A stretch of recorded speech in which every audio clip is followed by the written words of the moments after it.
Vinod Mehta in his book, The Lucknow Boy, wrote, if I remember correctly, that integrity is like virginity. You can lose it only once. So Wow. that says a lot about the state of Indian media.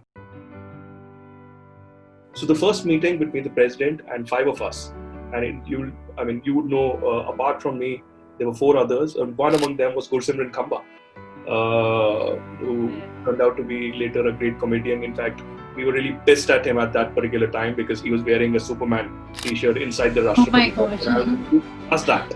Anyway, again, as a journalist, I never believed that a journalist should become a story ever. Even though in my past, this thing I've faced defamation cases from Yes. Congress, from BJP, from PDP, from other different political parties. Thousands of people turned up. We had prominent people including Anupam Kher, Menaka Gandhi, Shiv Khera, a lot many others that I don't remember as of now.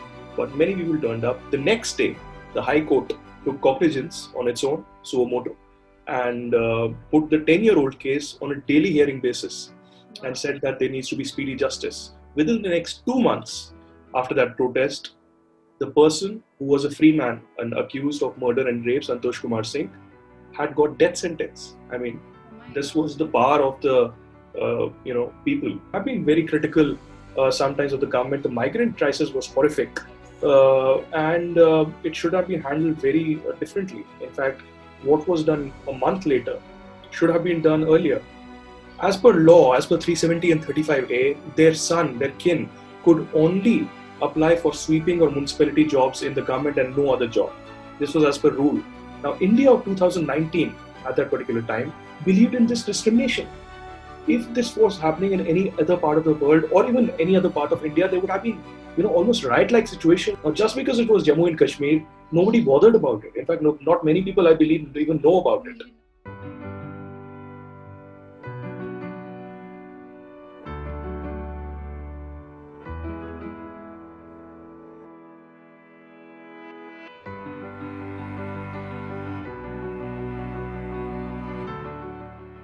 Thank you so much, Aditya, for finding time for our viewers and listeners at India podcast and making this time for us today. Thank you. Great to be here, Anku, and very excited for your entire podcast team. It's so really amazing that we were in the same office space and we never got to meet because either I was in Mumbai and then you were in Delhi, and all we could see was through the connection of our stories or you coming up with the breaking news every other day. So I think I'm really happy about that fact that I could share the screen with you finally. Well, Other same here. Actually, because and that too we are connecting in the times of pandemic. So True, it, so true. that's I think really I want to start talking about your journey, which is just so amazing. Why I tell you, because even when we came to know you about you earlier, we would Google in our office space that, oh my God, how young is this man? How can he have such a career spanning over a decade and more in such a short time? It is not possible. Did you ever know that your journey from a 17-year-old boy, if I'm right, has come to holding so many designations, not just as a journalist, a strategic affair a correspondent or editor, political editor, a defense journalist, an activist. I don't know how many more names have been attached to you as in when you go. As someone who understands the cause of Kashmir for sure, how do you look at your journey? not very often that I'm asked that question, but I think things just happened. Of course, I always wanted to be a journalist. There's this childhood dream that every young person has while growing up in school, and that's that either you'll join the army or be a doctor or be a teacher or be an engineer. I always wanted to become a journalist since my school days, but not many people believe that I was a very, very reserved and shy person. And immediately after school, once I joined activism, and that's a long story again, nobody really believed that I was the same person, who didn't even speak to my, classmates. I kept to myself, and probably, even in my same batch in school, people wouldn't even know my name. Who actually started recognizing me once I was an activist, once I joined college. So things happened, many things happened by chance. My activism was surely by accident. It wasn't something that I had planned. It wasn't obviously a career option or something, as a next step. It just happened. And it happened at a time when I left school and just joined college. And I spent time as an activist for at least 3 to 5 years. And I don't regret any of it. Usually, what happens is that a journalist turns into an activist. But in my case, it's the other way around. I mean, I was an activist first and then became a journalist. So I don't know if you have time for that entirely long story of how I became an activist, but I'll just briefly tell you. Uh, so there was this case about Priyadarshini Mattu, a victim of rape and a very gruesome murder, and that had happened in the mid 90s. And I read about this case that for 7 years or more, almost a decade, there wasn't justice. I saw an article written in the Indian Express by father of Priyadarshini Mattu, and I saw him on one of the TV channels in prime time. I think this was early 2006, and I felt shattered that why exactly doesn't this father really deserve justice, and what happened to the courts and the investigative agencies? So one fine day, I was just sitting in my mother's office, just on a computer, and I read about a petition somewhere, and realized that something could be done. So I just penned down like a 3 paragraph or a 4 paragraph petition for a signature campaign. Wow. I asked my That mother. time it was something very new to have those signature campaign, I believe. That's right. It's not That's right. as common as it used to be. There was no social media. I mean, Orkut had just arrived at that time. Oh my India was God. just being introduced to Orkut. There was no Facebook, Twitter, social media, etc. And I don't remember if I had a computer at home, or if I had a computer, did I have an internet connection?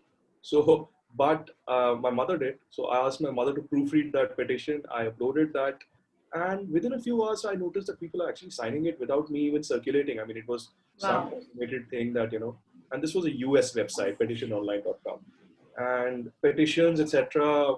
Advocacy wasn't, and hadn't arrived in India at all at that time. Truly, truly. It's I was something we commonly see now. Yeah, I was a 16-year-old, and so I mean, my plan was just to spread awareness and start that signature campaign. But within a few hours, there were like 5,000, 10,000, 15,000 signatures, and more. So NDTV got in touch. Later, CNN, IBN at that time got in touch. They did stories on me saying that if a 16-year-old can see that injustice has been done, why can't the judiciary, why can't the investigative agencies? So it started a debate, at least. I remember I was on Nidhi Razdan's show, The X Factor, and there were Vinod Mehta and Harsh Mandir. That was my first panel discussion. And they told me that don't worry, you're young, but if you feel any threats or anything, we'll be there for you. So that started the entire journey. But my Was that plan your was, turning point of life, Aditya? Can we say that? It was the turning point of your life, that particular article that turned you around into an activist? I guess so. I think that was certainly a turning point, but turning point also came post these NDTV and CNN stories, because they flashed my email all over that, India needs to support him, and, you can reach out to him on this email. And I got thousands of email. I got so many emails that ultimately my email got hacked. I don't know who hacked it, and I couldn't access it. But anyways, many people got in touch from across the globe, and they've almost literally forced me that you can't leave it at that. You need to take it forward and campaign. And I said, boss, I'm not an activist, and this is not like a career path for me, or I don't even know what has to be done. They said, no, at least organize a protest, because there's a lot of pent up anger across the nation. The same time Jessica Lal case was on, and there was a protest for Jessica Lal also planned and organized. I got in touch with those people as well. They were great friends. They are great friends now. And we organized a huge protest at India Gate. The police didn't permit us the space, so we moved the protest from India Gate to Jantar Mantar. And we had a huge crowd. I mean, thousands of people turned up. We had prominent people, including Anupam Kher, Menaka Gandhi, Shiv Khera, a lot many others that I don't remember as of now. But many people turned up. The next day, the High Court took cognizance on its own, suo motu, and put the 10-year-old case on a daily hearing basis, and said that there needs to be speedy justice. Within the next 2 months after that protest, the person who was a free man and accused of murder and rape, Santosh Kumar Singh, had got death sentence. I mean, Oh my this God. was the power of the people in many ways. And I wouldn't really call it social media because social media wasn't there, but at least Awkward or Petition Online really changed things. So 2006 was that year that brought in that change and started that fire. So it wasn't just Priyadarshini Mattu or Jessica Lal. Then I got in touch with there was this anti-reservation campaign that I was part of accidentally again. I mean, some people got in touch.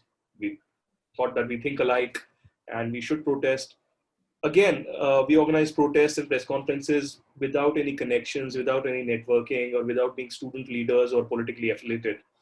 And one fine day, we got a phone call. I mean, I was at home and on my landline buzzed, and I was like, hello. And the other line said, हम राष्ट्रपति भवन से बोल रहे हैं Oh my God. और राष्ट्रपति कलाम आपसे मिलना चाहते हैं. So I was like, wow, okay.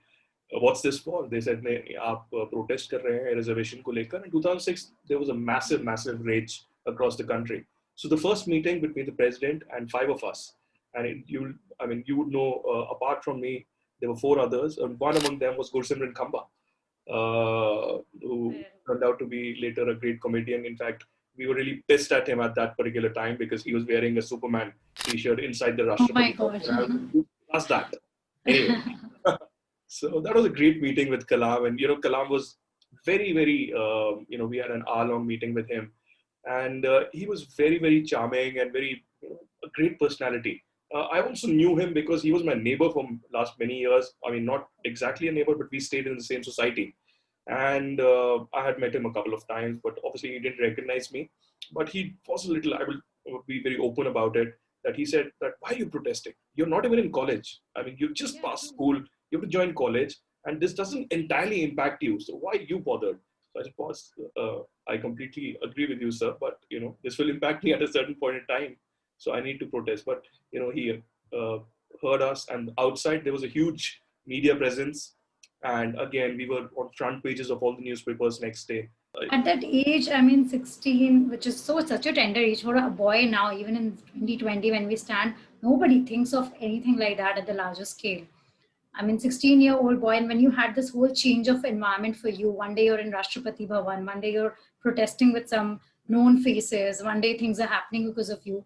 Were you having any kind of a thought in your head that is this something happening to my life, or did you start thinking, should I study or should I study journalism? How did that part play out from there? Because those were incidentally happening and you were participating. I'll be again very honest that I come from a family of academicians or writers. The least amount of degree that's expected in my family is PhD.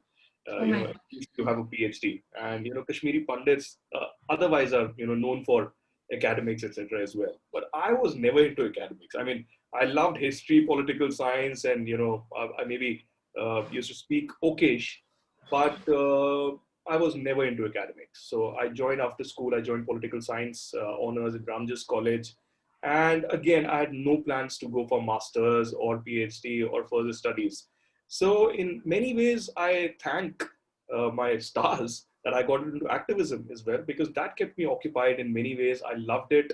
And I remember there were many days that I didn't, eat at all. And I used to day long be with my friends and with, people who thought alike, and we did a lot of things. I mean, there's no time to speak about it. We contested elections in Delhi University as the first apolitical party and gave a tough time to, ABVP, NSUI, and the communist groups as well. We, for the first time, secured more than 4,000, 5,000 votes. That was huge. I mean, even if we came third, giving that tough competition was really huge. I mean, I suffered punches from both ABVP and NSUI during those days as a young 17, 18-year-old. So we did all that. Yes, So at that particular time, I never thought about, either it's a life-changing thing or, there are threats, etc. Because I remember one thing, much later, there was an incident, I wouldn't really talk about it. There was some murder case in which a person I had just met uh, actually became a victim of murder. And I was one of the last five people he had met. And he was also involved in activism, etc. And that case still remains a murder mystery, who did it.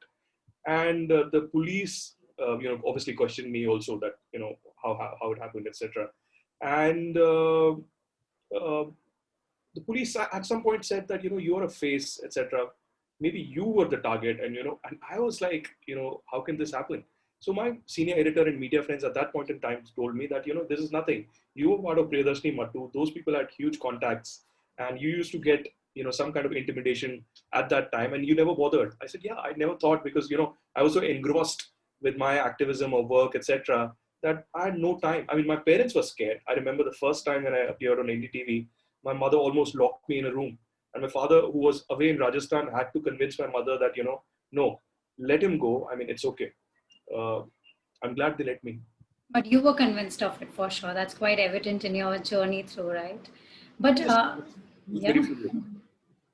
But Aditya, in your journalism career, the whole, you have quite covered everything from top where people reach towards the end of their journalism career. I think you started from there. Something that people don't take up very easy: defense journalism, strategic affairs. You've done it all. You've done field reporting. You've taken issues of Kashmir issues, something, and especially very rare or in India, if I can say so, that you see someone doing a hardcore war reporting, because in abroad you still call a journalist only if you've covered those areas.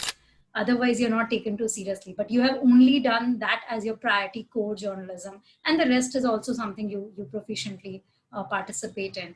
So, how did that choice come in? Has that also come in by choice, or it happened to go into the war zones and you had this whole thing about the Iraq thing, or whether it is the Kashmir? Even during the lockdown, you were the first one I could see running around the whole place with no fear in you. So, what is the choice that led you to doing war reporting, if I can say, or strategic affairs and defense policy?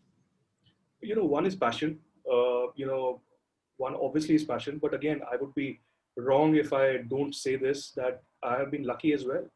I mean, in Indian media, we know, and I'll be very open about it. If you don't have networking skills, if you don't have contacts, either you have to be a bureaucrat's son or daughter, Yes. either your father or mother has to be a senior journalist or some top official, or in some corporation, that you get some kind of a backing and you go into television. And that was initially true for many, many years. I mean, even Yes. now, uh, Even now. if you have some kind of backing, you can get easy access, etc. In my particular case, initial journey, I mean, I obviously contributed as a freelance journalist and a writer for many, many publications. But then I Okay. joined a magazine called the Sunday Indian. I interviewed Prime Minister Modi for that. He was the chief minister of Gujarat at that particular time. And I was lucky somehow. I mean, usually you don't say lucky when you interview terrorists, but I was lucky My. somehow to get in touch with Syed Salahuddin, who is the chief of the terrorist outfit Hizbul Mujahideen based in Pakistan occupied Kashmir. Somehow, using my skills, got in touch with him. I interviewed him, etc. It became a headline back in 2012, I think. And so I've been lucky. So my transition from print to TV was a little difficult because initially I never wanted to be a TV journalist. I just wanted to. I loved reading and writing. I used to, be in Sunday Indian in a very comfortable job. I could cover anything under the sun. But gradually, I realized that this was almost like a retirement job. I mean, I could Yes, do a it. government job is how they look at print journalism. So it was so comfortable. I mean, I could just appear in office a couple of days a week on the production day and on the meeting day, and I could just travel all the other time or stay at home. I had nothing to worry about. So I realized this is wrong. I'm young. I'm in my early 20s, and I need to do something that is not just adventurous, but is also a learning curve in my life at that particular time, and makes me exert a little bit, so that this is the time later in my mid 30s, 40s, can't do it. So I approached Times Now at that particular time. Initially, Times Now had approached And me that when was I the was most a teenager. aggressive one. I think the Yeah, time you switched to Times Now must be the most aggressive time they had in their in the TV space. I guess so. I guess so. This was in 2012, 13. And so during my placements in Xavier, when I was in Xavier's, they had approached me, but I let my, batchmates go, and I didn't really care because I didn't want to join television at that particular time. And so the interesting story, which I haven't really talked about much, is that while Ornab and Navika and others were very Yes. forthcoming and they wanted to hire me, but they had huge apprehensions because I was an activist.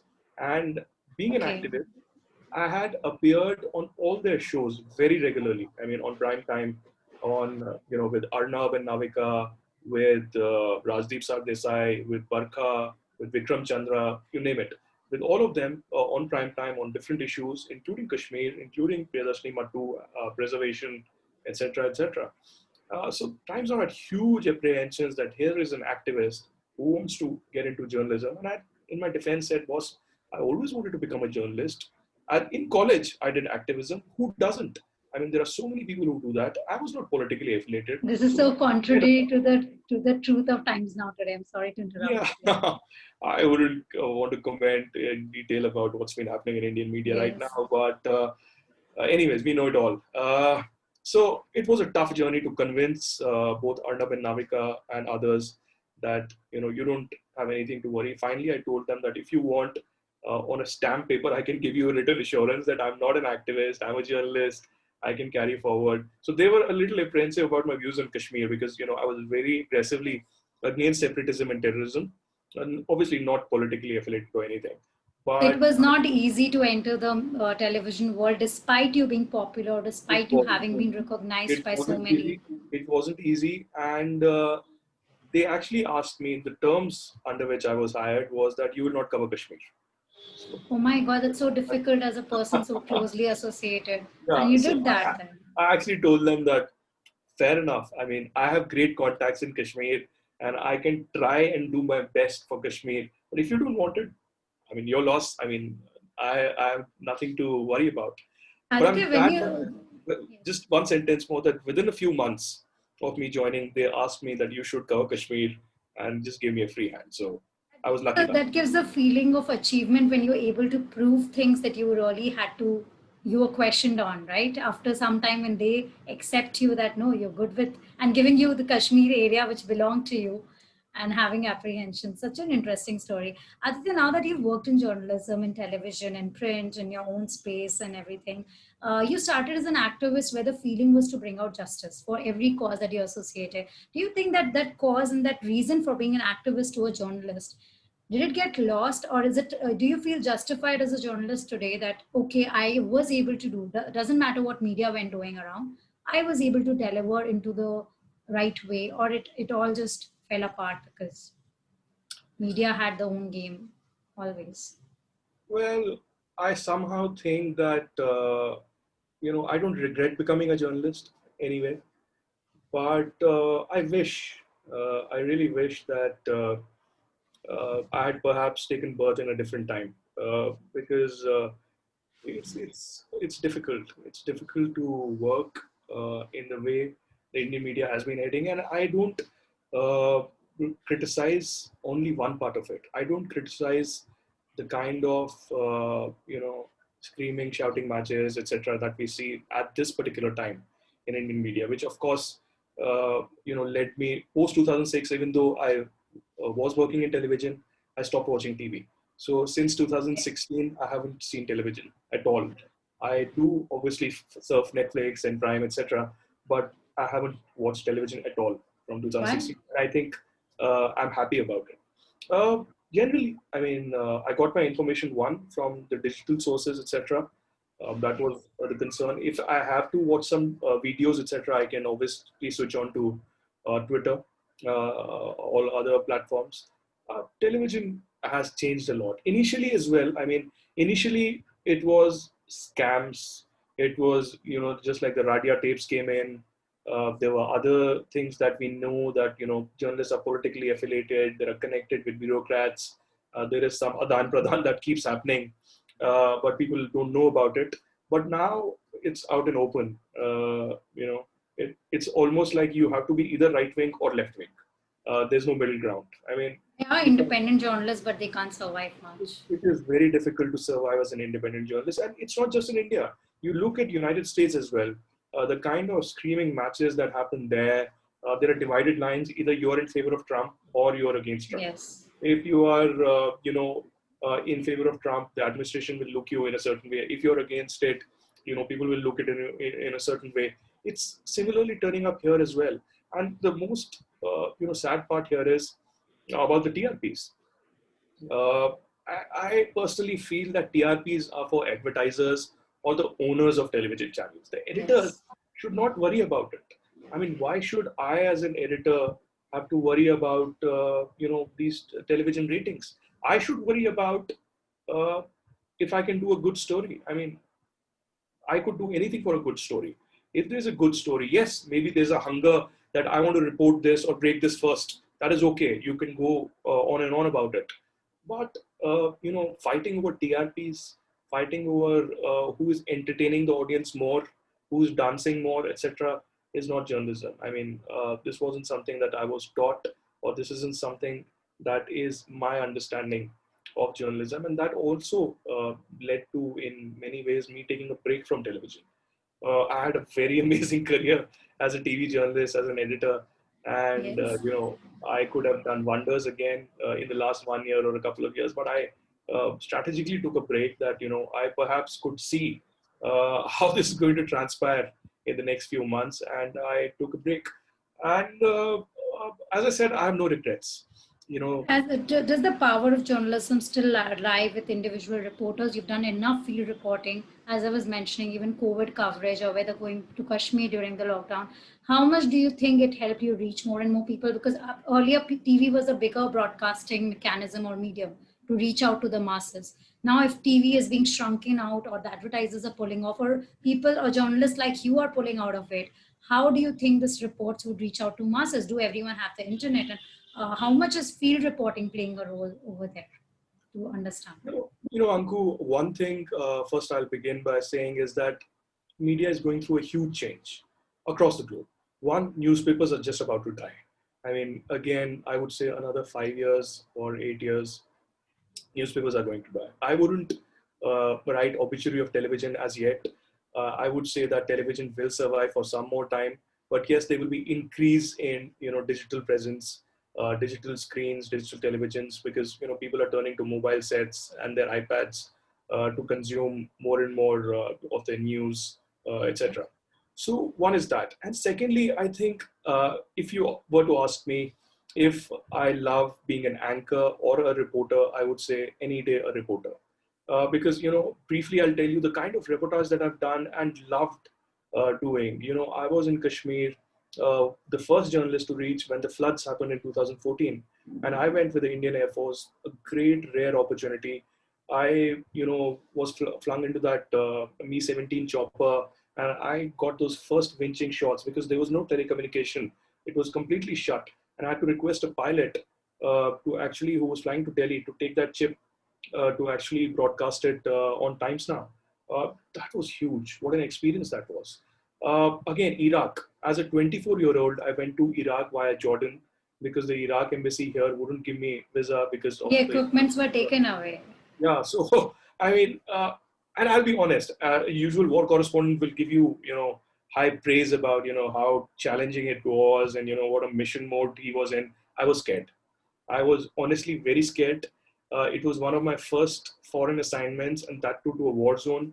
I spent a week or 10 days in Jordan, first in Amman, to convince the Iraqis that I need a visa. I'm a journalist. I on my own, this thing. I had to give them in written that if I die, I will not blame the Iraq government or anything. Yeah. So I Did did you that. regret I should go back? I mean, there's a way No, back no, when I was.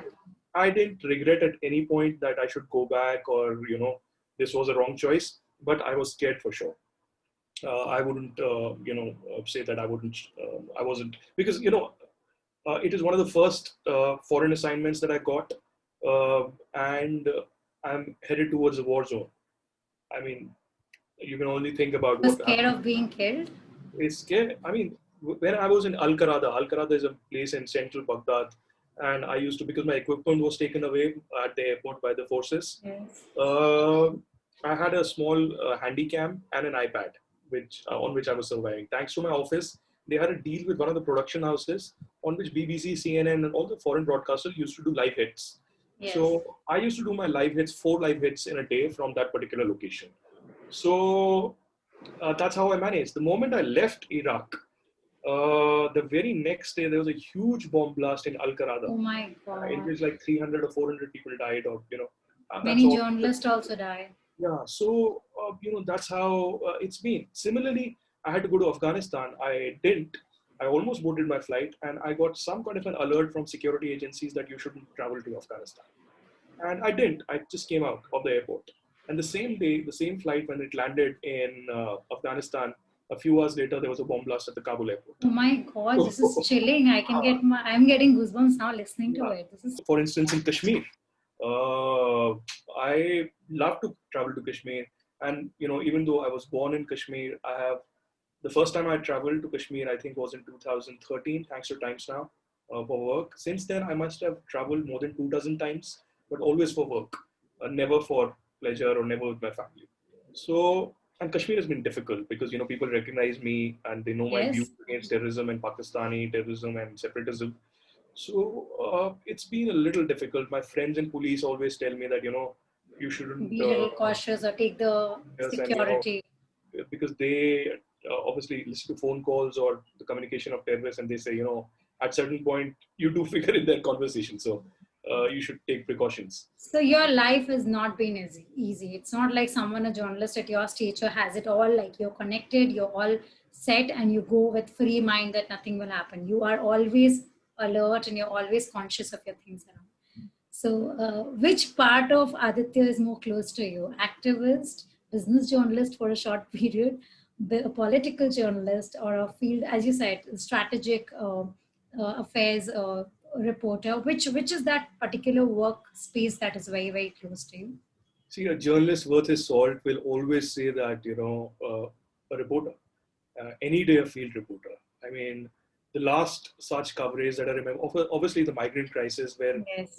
I wasn't really covering it for anybody, because people used to tell me that, why are you just going around, you're making videos and, you're circulating it on your social media. And I said, and somebody, I mean, a journalist, You were questioned even for doing your own report. a senior journalist from a particular network asked me that, who are you doing this for? So I said, I'm doing this for myself. I mean, I don't, for every story, I don't need to get paid. And, this is not for any network. And I'm glad that people took note. I remember that, during the first few videos that I put out from Ghaziabad, and not many journalists were covering at that particular time. Yes. Huge. The kind of videos that I have, it was shocking. So next day, the DM of Ghaziabad tweeted to me that, now we are taking steps, etc. He immediately deleted his tweet later, somehow realizing that, people will criticize. So you were even questioned after having left an organization, that who are you, after having this whole pile of work behind you all through? Absolutely. I mean, journalists, when are journalists questioned as well, sometimes for the right reasons, but, many times horrific questions. I remember when I was in Kashmir, when we were colleagues in BTVI, when I was in Kashmir in August of 2019, there was no internet communication. But I always say that, and I somehow used to get internet connection due to my contacts, etc. And I was criticized that, you are a VIP journalist, etc. You're getting VIP treatment. I said, boss, I don't even have a car. I've requested a local journalist who has a Maruti 800 who drives me around Kashmir. And, if you are a journalist staying in Kashmir for last 30 years and cannot compete with somebody who's coming from outside, who has no contacts whatsoever, who are you?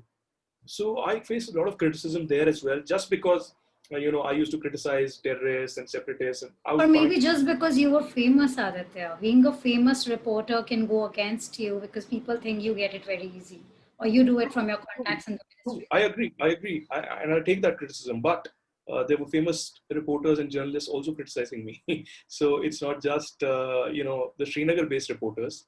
There were others who came from Delhi, and just because they didn't get internet connection, or just because they can get some kind of access, or they didn't take pains to travel to the far-flung areas, they criticized me. And again, I was working for a business channel. I was not even working for a mainstream channel. Most of my reportage was on my Twitter or on my social media. Yes, so true. what were they really scared of, or what were they really aiming at? So this is part of the game, I guess. I mean, the kind of criticism that happens. I think the humbleness of a young activist boy is still present in you, in your aura, of you still believing you're that a young boy who just came into this whole picture by chance. And that humbleness keeps you grounded, because the kind of achievement you carry can put anyone off the gear. You just feel like I've won it all, I've seen it all, but you don't seem to be doing that. So I think... Anku, I always believe that humbleness and empathy is very important. I mean, it's not just for a journalist, but anybody in life. If you're not empathetic or if you're not humble, who are you? Uh, I think that's the basic tendency, the basic aspect of life that you should begin with.